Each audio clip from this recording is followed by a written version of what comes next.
No se asuste con lo que oiga a continuación. Es el eco del pasado cuando empezaron las emisiones de Radio Sefarad a finales de enero del 2004 y cuyos informativos semanales hemos reunido para revivir lo que entonces pasaba desde la perspectiva de nuestro tiempo.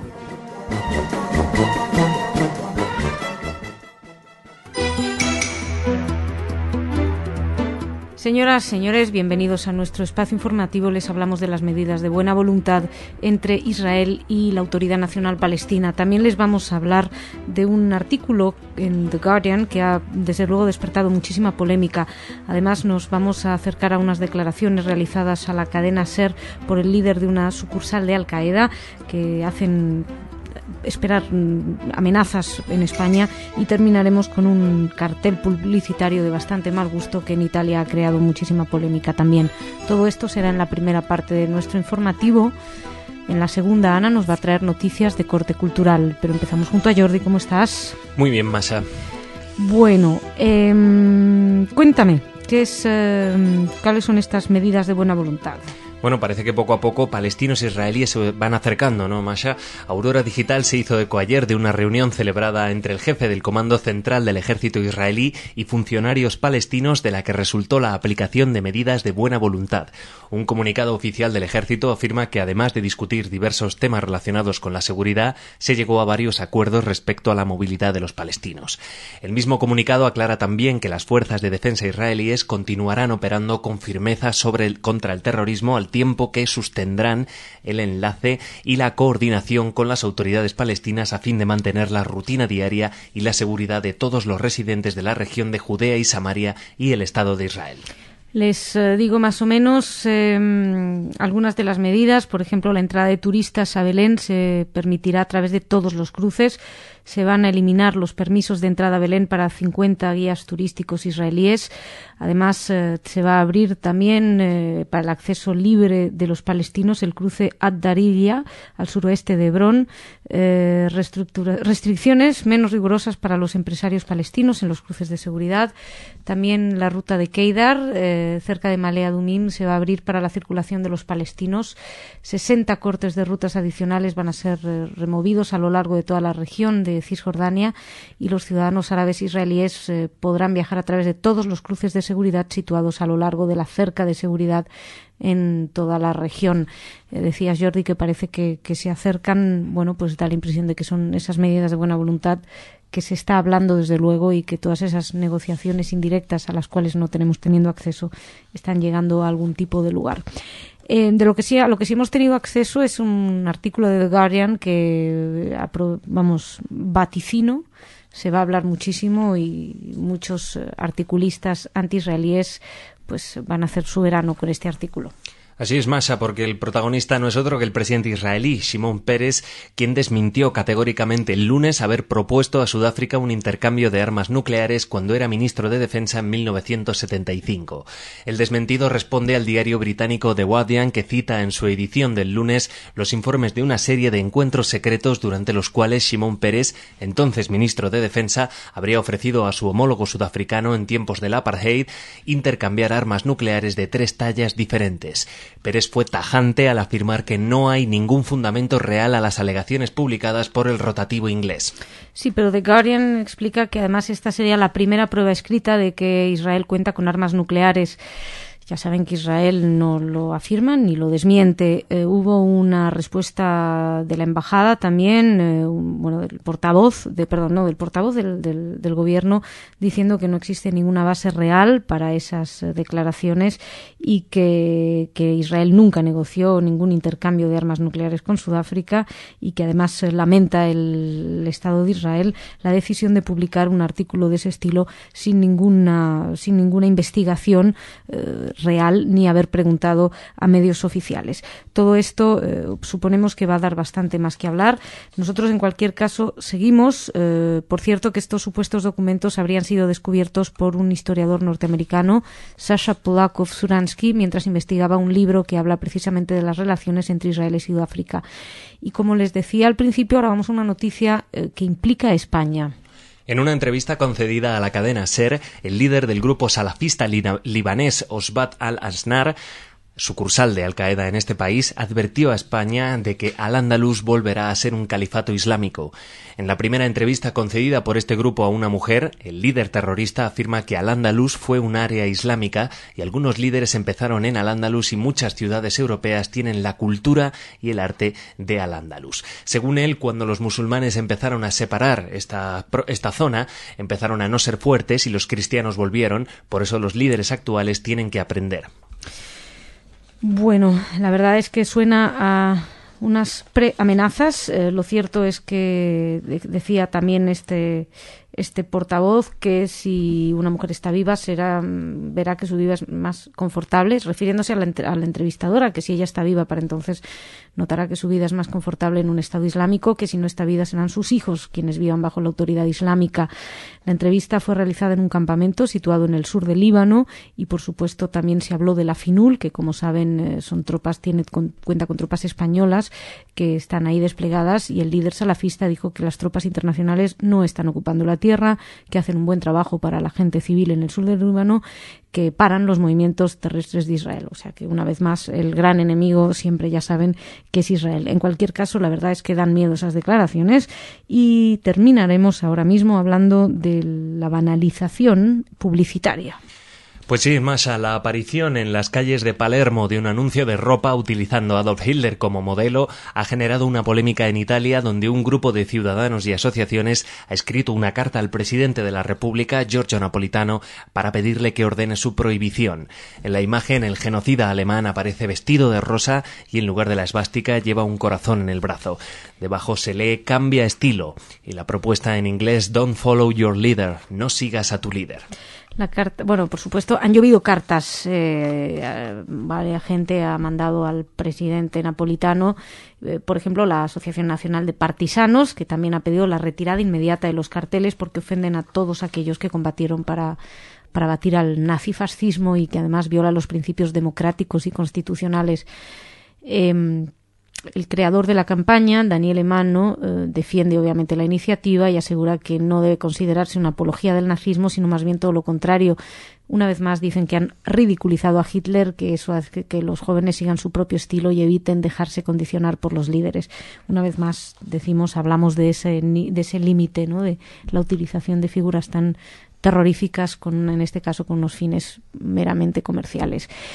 Jordi, lo dejamos aquí. Muchísimas gracias. Nosotros nos vamos porque vamos ahora a hablar de cultura junto a Ana.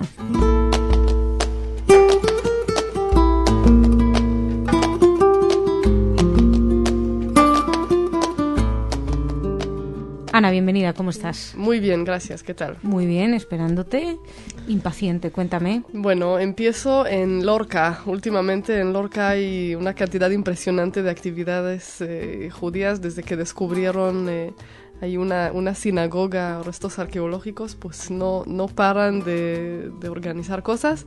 Esta semana, bueno, ya les adelanté un poco, hay un seminario sobre arte judío, especialmente medieval. Quien lo va a presentar es justo los próximos 3 días. Es Vivian Mann de Nueva York. Ella era directora del Museo Judío de Nueva York, ahora es directora de un máster de artes visuales judías. Y va a presentar un seminario taller que se titula Think Tank, el arte de ser judío, donde se van a plantear así todas estas cuestiones de qué es judío, si lo hace un judío o bueno. Eternas preguntas. Sí. ¿Qué más?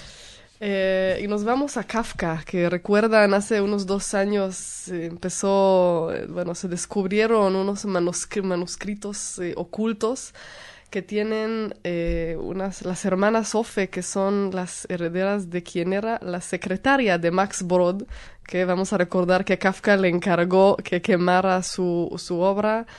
Él no lo hizo y siguen manuscritos desconocidos, que bueno, hay ahí una lucha muy fuerte entre Israel, el archivo de Israel. Obviamente todo el mundo quiere estos manuscritos.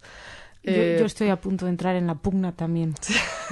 Y bueno, la cosa es que las hermanas se están poniendo muy firmes, no quieren darlas, ni venderlas, ni nada. Están en juicio. La cosa es que lo tienen ahí simplemente en su casa, que fue asaltada 3 veces en los últimos meses, porque obviamente hay gente que recurre también a métodos menos legales para conseguir los manuscritos. Entonces, convendría ponerlos en algún otro sitio, ¿no? Claro, es lo que digo, por lo menos una caja fuerte, algo, para que no esté simplemente ahí debajo del colchón de las hermanas, o yo qué sé dónde ¿Cómo está. sabes que está justo debajo del colchón, Ana? ¿Qué tienes que contarnos?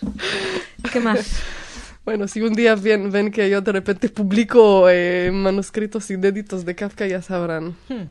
Y si desaparecen las noticias culturales repentinamente, también. Bien, y terminamos con un ciclo de cine que se puede ver ahora en Berlín. Se acaba de inaugurar, ya lo comentamos aquí, el Centro Alemán Topografía del Terror, que bueno, es dedicado a mostrar la represión de los crímenes nazis. Y esta semana la dedican a las películas de la propaganda nazis, desde películas de Leni Riefenstahl, Alemania despierta, y estos títulos que querían animar a los alemanes y pues justificar la Shoah. Eso. Muy bien. Ana, gracias. Señoras, señores, hasta mañana ustedes también. Muchísimas gracias por su atención.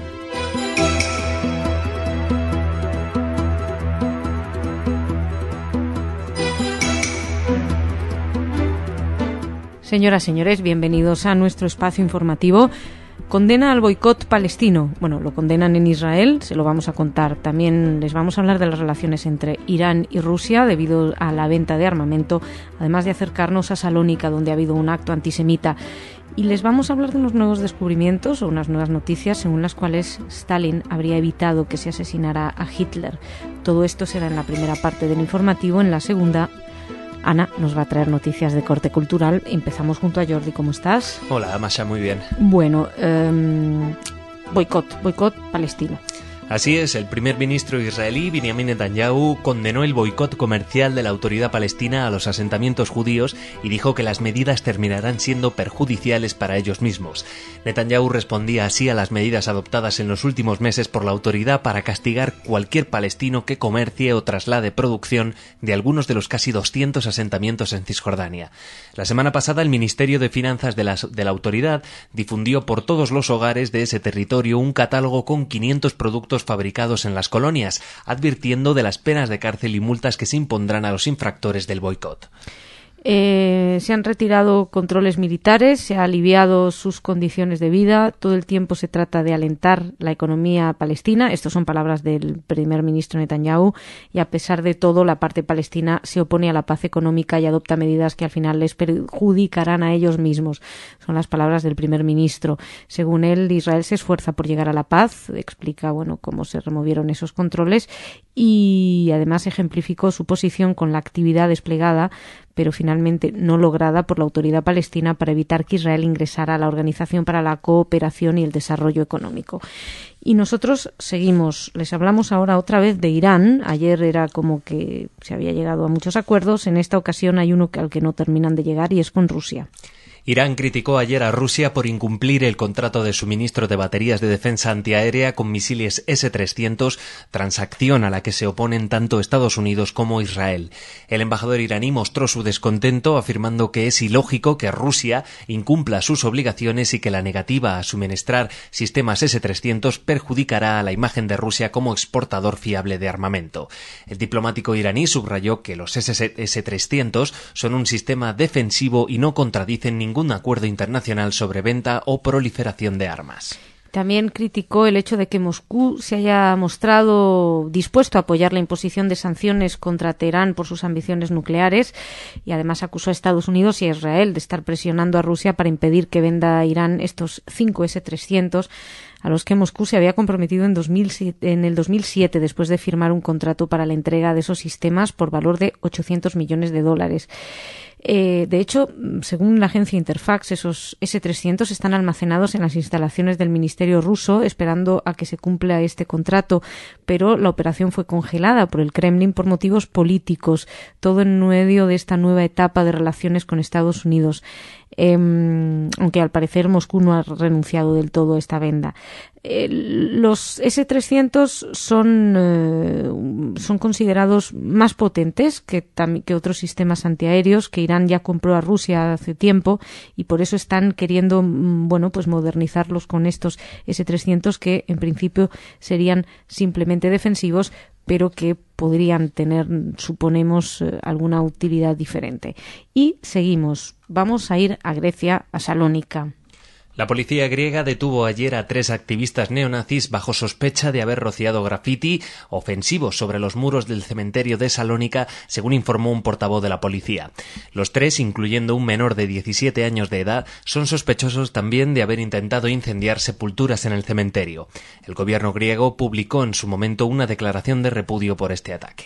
La declaración del gobierno decía que el gobierno repudia en forma inequívoca la profanación de las sepulturas en el cementerio judío de Salónica. Casos como este de racismo y xenofobia no tienen lugar en la sociedad griega, la que repudia tales hechos de violencia y de nacionalismo extremo.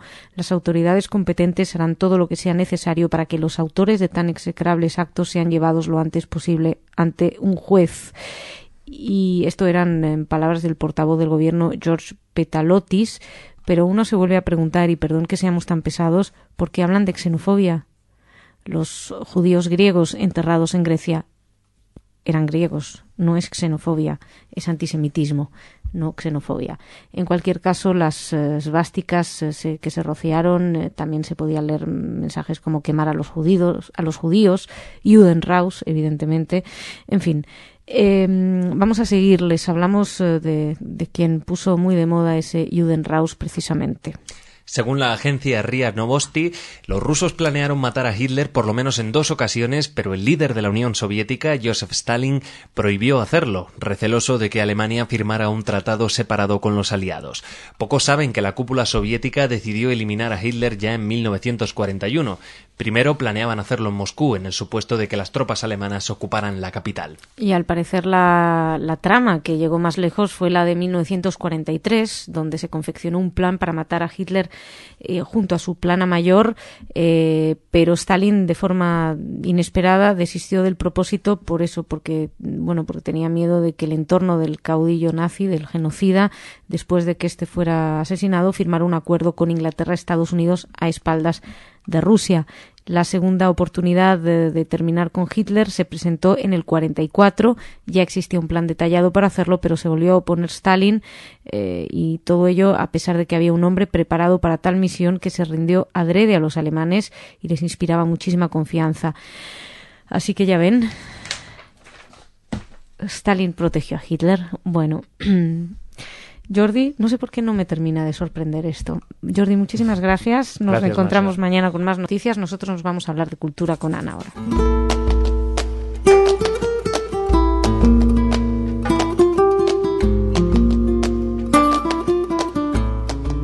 Ana, bienvenida, ¿cómo estás? Gracias, muy bien.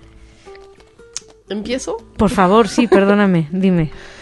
La Feria del Libro de Madrid, que se celebra todos los años en el Parque del Retiro, este año regresa el 28 de mayo y será hasta el 13 de junio.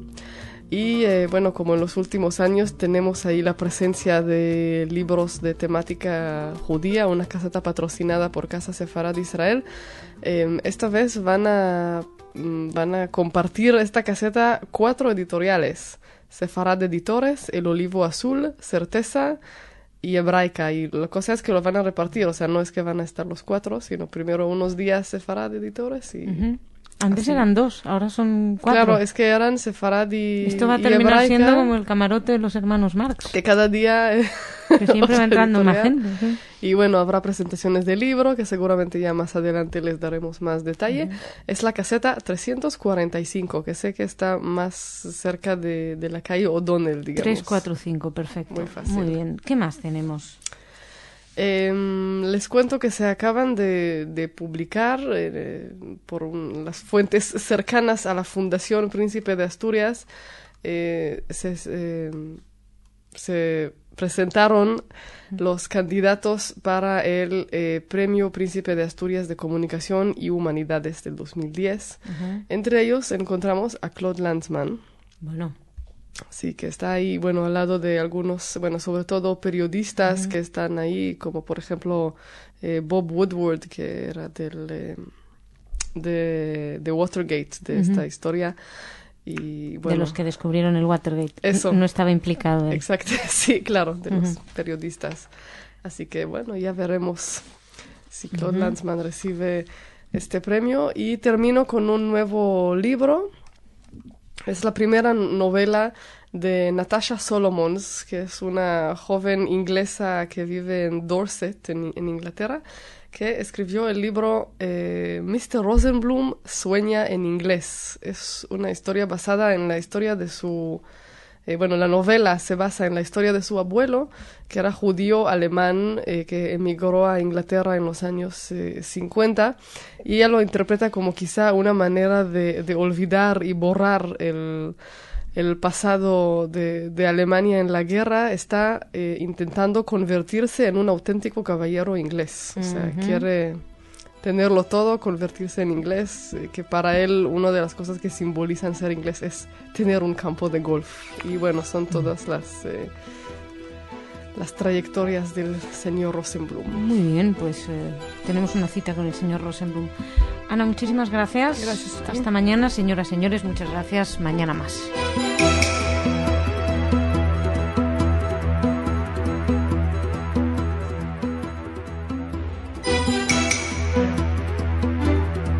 Señoras, señores, bienvenidos a nuestro espacio informativo. Van a volver a verse Obama y Netanyahu, veremos en qué condiciones. También se va a saber, se supone, dentro de 6 años, toda la verdad sobre Pío XII. Además, les vamos a hablar de nazis y de terroristas británicos que han sido condenados, y por fin nos detendremos en la Fundación Violeta Friedman aquí en España. Todo esto será en la primera parte del informativo. En la segunda, Ana nos va a traer noticias de corte cultural, pero empezamos junto a Jordi. ¿Cómo estás, Jordi? Hola, Masha, muy bien. Bueno, se van a volver a ver. Así es, el primer ministro israelí Benjamin Netanyahu mantendrá el próximo martes una reunión en la Casa Blanca con el presidente estadounidense Barack Obama. La visita a Washington se realiza así al final del viaje que Netanyahu tenía ya programado a Canadá. Según las fuentes israelíes, Obama quiere reunirse pronto con Netanyahu antes de que el presidente de la Autoridad Palestina, Mahmoud Abbas, llegue a Washington para mantener otra reunión en pocas semanas debido a la crisis en las relaciones entre Israel y Estados Unidos. Bueno, ¿qué ocurre? Que va a venir dentro de poco Mahmoud Abbas a Washington, va a ir a Washington y se van a encontrar. Y entonces va a haber probablemente un agravio comparativo en la manera en que Obama va a recibir a Mahmoud Abbas, si lo comparamos con cómo recibió a Netanyahu, que como recuerdan no hubo ni fotos ni quisieron que se vieran dando la mano, etcétera. Entonces es muy probable, esto es todo hipótesis, pero es muy probable que este encuentro entre Netanyahu y Obama sea más cálido por parte del presidente norteamericano, de manera a que no quede tan evidente o que parezca muy evidente su preferencia de un bando u otro. Lo cierto es que Netanyahu tiene una agenda apretada. Tenía previsto volar hoy a París para participar en una reunión de la Organización para la Cooperación y el Desarrollo Económico, que como saben Israel fue invitada hace poco a unirse a este grupo, a la OCDE, y después tiene que ir a Toronto para celebrar diferentes reuniones con la comunidad judía. Después, cuando iba a Ottawa, y cuando se marche, viaja a Estados Unidos. Así que bueno, vamos a hablar seguramente de este encuentro más adelante. Y seguimos, les hablamos ahora del Vaticano. El cardenal encargado de la unidad cristiana en el Vaticano, Walter Kasper, ha prometido que en 6 años harán públicos todos los archivos vaticanos sobre la Segunda Guerra Mundial para labores de investigación. En unas declaraciones al diario británico The Times, Kasper aseguró que cuando esto suceda se podrá ver que no existió colaboración entre la Santa Sede y Hitler. El responsable eclesiástico declaró que el judaísmo y el cristianismo se necesitan mutuamente y aún más dependen el uno del otro. Sí, hizo varias declaraciones respecto a las relaciones judío-cristianas. Dijo que el asesinato organizado de 6 millones de judíos europeos es el punto más bajo en la historia del antisemitismo, pero insistió en que esto tuvo claras características anticristianas.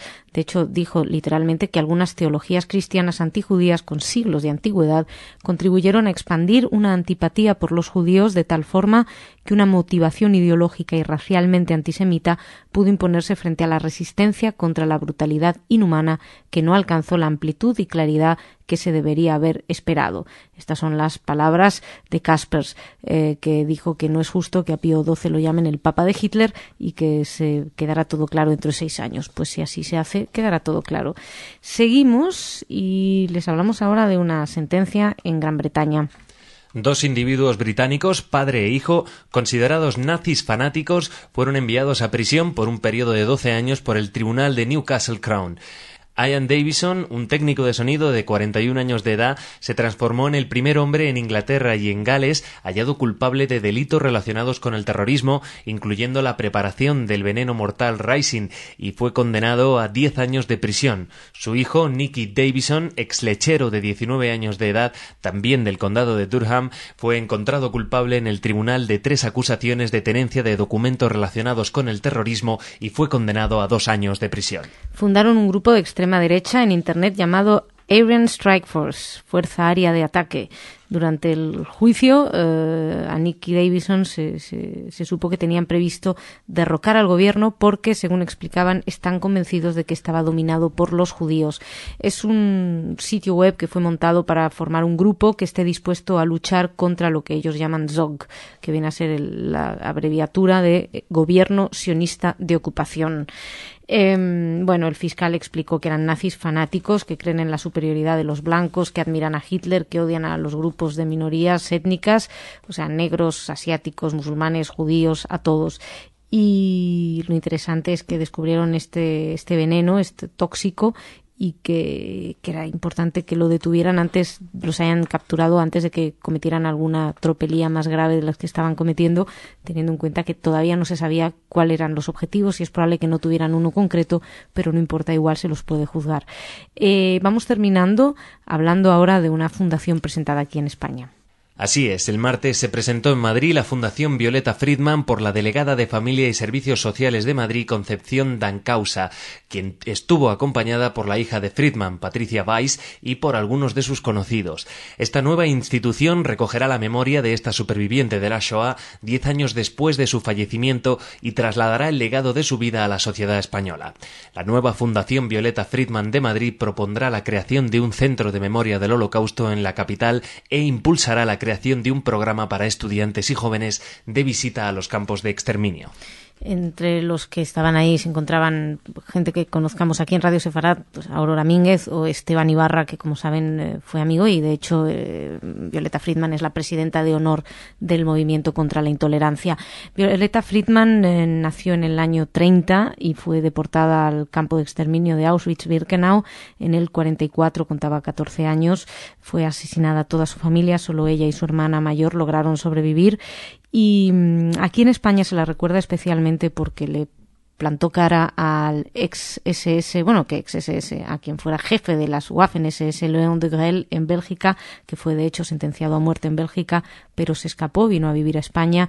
Aquí se permitió hacer declaraciones negando el Holocausto y Violeta Friedman tuvo todo el valor de plantarle cara, como decía, incluso ante los tribunales, y después de un proceso muy largo y muy difícil llegó lo que luego fue la histórica sentencia del Tribunal Constitucional que consagra el derecho al honor y a la verdad, una sentencia que además sentó doctrina constitucional y ha sido la antesala de la reforma del Código Español Penal en materia de racismo, de la que hemos hablado en muchas ocasiones aquí. Les recomiendo, si están interesados, que escuchen el programa que realizó, la entrevista que le realizó Daniel Querub a Patricia Friedman, a Patricia Weiss, la hija de Violeta Friedman. Aquí escriben Patricia Weiss, W-E-I-S-Z, o escriban Violeta Friedman, y ahí precisamente hablan con detenimiento de esto. Jordi, muchísimas gracias, nos encontramos mañana. Nosotros ahora vamos a hablar de cultura con Ana.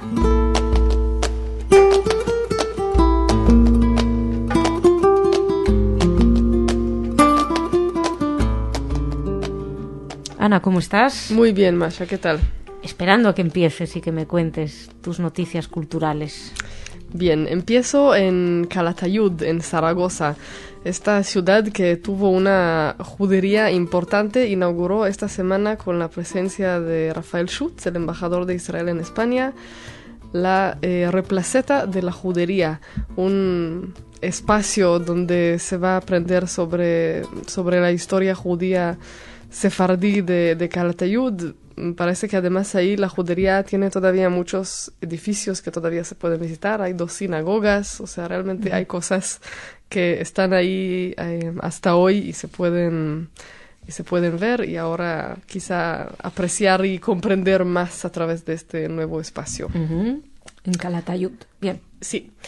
Y ahora seguimos con un ciclo. La próxima semana organizan Casa Sefarad Israel y Casa Asia sobre los judíos en Asia. Es un ciclo de 3 días, 31 de mayo, 1 y 2 de junio. El 31 de mayo en Barcelona, 1 de junio en Girona y 2 de junio en Madrid. Bueno, una lista larga de personas que van a participar con unas ponencias realmente sorprendentes, seguramente muchas cosas que no sabíamos sobre los judíos en Filipinas, en la India. Bueno, lo de Shanghái todavía Shanghái es conocidillo, sí, pero ya aparte de eso. Y Harbin, ¿sabes que los padres de Olmert sí, yo lo cuento yo mucho, a lo mejor por eso se sabe. A lo mejor lo sé por ti. Se escaparon pero a efectivamente, y bueno, ya seguramente hablaremos más de eso en los programas de Casa Sefarad Israel. Sin duda alguna, y vamos a intentar capturar algún entrevistable. ¿Qué más? Y por último, les quiero contar sobre una conferencia en Chile, en el Círculo Israelita de Santiago. Hoy es una ponencia que va a presentar el profesor de la Universidad Andrés Bello, Víctor Farías, que escribió un libro titulado Los nazis en Chile. Él investigó mucho los vínculos entre el Tercer Reich y Chile y va a presentar una ponencia titulada El Holocausto, la tragedia europea y sus implicaciones. ¿Qué más? Es todo por hoy. Bueno, es verdad que ya me has dicho 3 cosas, perdón. Muchas gracias, Ana. Gracias. Nos encontramos mañana. Señoras, señores, ustedes también no nos falten mañana. Gracias.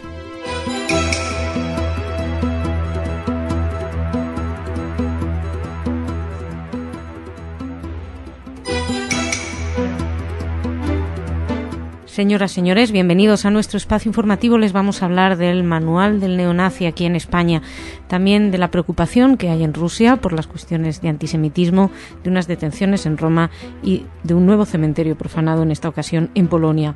Todo esto en la primera parte del informativo. En la segunda, Ana nos va a traer noticias de corte cultural. Pero empezamos junto a Jordi. ¿Cómo estás? Hola, Masha, muy bien. Y decía que vamos a saber un poquito más del manual neonazi. Así es, la periodista del diario El País, Mónica Ceberio Velaza, publicaba ayer en el periódico un artículo en el que analiza el manual de campaña del grupo neonazi Blood and Honor, que está siendo juzgado estos días en Madrid. En dicho artículo, la periodista destacaba cómo el grupo internacional neonazi al que pertenecen los 18 acusados de tenencia ilícita de armas y asociación ilícita mira hacia el futuro con optimismo y fija con claridad sus objetivos: atraer y activar a jóvenes blancos a través de la música y a través de actividades culturales con pautas políticas nacionalsocialistas. En la jornada del juicio en Madrid, celebrada este martes, solo uno de los 18 imputados accedió a declarar: Francisco José L.P., fundador, junto con Roberto L., de la sección española del grupo cuando tenían 21 años. Y según él, todo eran ideas bonitas en la organización, ideas bonitas que, tal y como escribía la periodista, auguran un futuro infausto para la humanidad si su ideología no logra el poder total. Probablemente lo más alarmante es lo optimistas que son y cómo destacan que desde hace años hay un flujo nuevo de jóvenes combatientes que para ellos las cosas han mejorado radicalmente. También hablan de la soledad del neonazi ante su entorno en la sociedad, pero que es importante la lucha. La verdad es que es muy preocupante, pero también es interesante ver cómo destacan la importancia de los mensajes en la música para jóvenes, en esos grupos, esos conciertos de rock que organizan, y también, evidentemente, el papel importantísimo que juega Internet para la transmisión de toda esta ideología de violencia y de odio. Y seguimos, porque aunque seguimos hablando de violencia y de odio, me temo que en todo el programa, pero en esta ocasión nos vamos a Rusia. La Federación de Comunidades Judías de Rusia publicó una declaración en la que expresa su preocupación por una serie de incidentes antisemitas en Ulyanovsk. Según la Federación, el 20 de abril, el día onomástico de Hitler, fue rociado un grafiti antisemita en varias partes de la ciudad. El 1 de mayo fueron desplegadas pancartas antisemitas en la reunión del Partido Comunista. El 9 de mayo, el día de la victoria, un grupo de individuos atacaron el centro de la comunidad judía de la ciudad, pero fueron dispersados por la policía. Sí, pero no fue solamente eso, Jordi. También estaba al día siguiente un grupo que apedreó el centro comunitario, destrozando algunos cristales de las ventanas. Y bueno, un líder judío de la local expresó que considera que los sucesos son frutos de la labor de un grupo muy bien organizado. La policía está en estos momentos investigando estos hechos, pero todavía no había detenciones al cierre de esta edición, pero desde luego son muchos actos seguidos. Y donde sí ha habido detenciones es en Roma. Así es, la policía de Roma detuvo durante el último fin de semana a una banda de neofascistas que tenía la intención de atacar al presidente de la comunidad judía, Riccardo Pacifici, y también contra el intendente de Roma, Gianni Alemanno. Durante el procedimiento policial sobre el centro de la organización fueron confiscados cuchillos, cachiporras y otros objetos contundentes y fueron detenidos 4 de los dirigentes sospechosos de haber dibujado cruces esvásticas sobre los muros de algunas casas de Roma, además de haber enviado amenazas de muerte a los líderes de la comunidad y al intendente de Roma. Según algunos vecinos de la ciudad, se trata solo de la punta del iceberg, ya que miles de neonazis continúan sembrando el odio y profiriendo amenazas contra los judíos sin que nadie los detenga. La verdad es que es un verdadero problema este especie de auge del neonazismo en estos momentos. Destacamos, por ejemplo, algunas grabaciones que se pudieron oír, que la policía pudo rescatar de la organización Militia. Por ejemplo, queremos transformar a un cerdo en un ángel, refiriéndose a Pacifici, al presidente de la comunidad judía, y también que quieren enseñarle una lección a los judíos. Queremos que se enteren de que somos maníacos, dicen. Además, a Gianni Alemanno lo llamaron amante de los judíos, acusándolo de haberse hecho un derechista demasiado moderado. Y donde también ha habido esta semana actos vandálicos, como les decíamos, ha sido en Polonia. Y además esta vez en un cementerio. Desconocidos arrasaron con 56 lápidas en el cementerio judío de Sosnovich. Parte de las lápidas fueron derribadas, aunque muchas de ellas fueron rotas en pedazos. Tal como surge de los datos obtenidos en las primeras investigaciones de la policía, el incidente tuvo lugar la semana pasada en horas tardes de la noche. Pero todavía no había detenciones. Una vez más, todas las semanas traemos algún caso de estos. Bueno, saben que elegimos el viernes porque es cuando tenemos nuestro programa desde Israel aparte, así que para la actualidad relacionada con Israel pueden escucharla ahí aparte. Nosotros intentamos hacer un repaso de las noticias que tienen que ver con la actualidad judía, de las comunidades judías a lo largo del mundo, y lamentablemente muchas veces encontramos de estos casos. Jordi, muchísimas gracias. Shabbat Shalom. Shabbat Shalom, Masha. Y nos vamos nosotros ahora a hablar de cultura con Ana.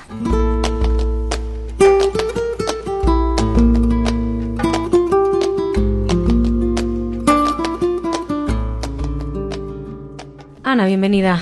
Gracias, Masha, ¿qué tal? Muy bien, esperándote, impaciente. ¿Qué tenemos? Pues tenemos a los príncipes de Asturias de Comunicación y Humanidades del 2010. Los sociólogos Turenne y Bauman. Alain Turenne, que es francés, fundador del Centro de Estudios para la Sociología del Trabajo de la Universidad de Chile, y Zygmunt Bauman, que él es judío polaco, nació en Poznan en 1925, logró escapar de los nazis estando en la Unión Soviética y después regresó a Polonia, donde vivió hasta los años 60. Él está recibiendo este premio por su trayectoria investigando sobre todo los temas de modernidad. Él escribió un libro bastante famoso en el 89 llamado Modernidad y Holocausto, donde pues básicamente considera que el Holocausto es un fenómeno relacionado con el desarrollo de la modernidad. La verdad es que... Bueno, es muy interesante y yo creo que habrá que dedicarle algún programa especial, seguramente, con motivo de este premio Príncipe de Asturias a Zygmunt Bauman. Sí. ¿Qué más? El conflicto de Oriente Medio, que sabemos que todo el mundo quiere arreglarlo. Qué raro que tú traigas estas noticias.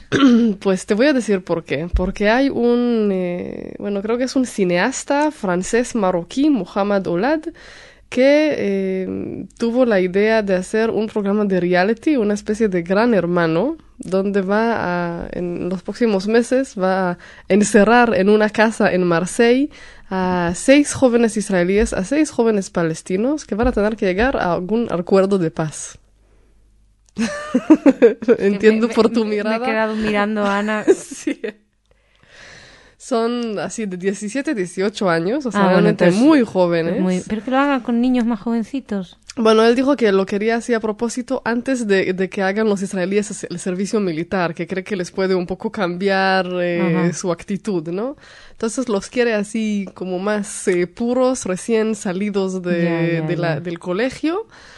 A ver qué ideas traen, así que bueno, va a encerrar a estos 12 chicos, se va a llamar el programa Los Acuerdos de Marseille, porque ahí es donde van a estar tratando de resolver. Me cuesta imaginarme los libros de historia de dentro de 200 años diciendo, y entonces surgieron los tratados de Marsella desde un programa de televisión de muchachos de 12 años y solucionaron todo, pero bueno. Bueno, a ese ritmo van a ser los tratados del Facebook, que... Sí. Todo de una profundidad pasmosa. ¿Qué más? Y termino con una noticia que nos llega desde el estado de Missouri, en Estados Unidos. Una escuela de Jefferson City, después de 13 años de un proyecto, acaba de terminar de reunir, de juntar 6 millones de lengüetas de latas de bebida. Hicieron este proyecto, para conmemorar la Shoah. Bueno, la idea no es suyo. De hecho, yo mientras leía eso me acordé de una película que vi que se llama Paperclips, un documental sobre un proyecto de una escuela, y luego vi que efectivamente se inspiraron en la otra escuela que quería juntar 6 millones de los clips, estos ¿cómo se llaman? Paperclips. Para demostrarle a los niños, porque este número tan grande, pues convertirlo en algo concreto, real, que se lo puedan imaginar. Y bueno, ahora en esta escuela, después de 13 años, lo hicieron. Tienen 6 millones de lengüetas que van a donar al Museo del Holocausto de St. Louis. Es interesante también lo que pasó con la otra escuela, que lo que ellos querían hacer es que ellos no simplemente entre ellos juntaron paperclips, hicieron como un llamamiento al mundo y empezaron a recibir por correo paperclips de todo el mundo, de todo tipo de gente que les mandaban cartas y adentro paperclips, y creo que juntaron como 12 millones o una cosa así, porque es que no les dejaban de llegar, una cosa extraña, pero bueno. Si es para hacerse la idea de lo que es el concepto de 6 millones. Ana, muchas gracias. Gracias a ti. Shabbat Shalom. Shabbat Shalom. Señoras, señores, muchísimas gracias. Shabbat Shalom y hasta la semana que viene.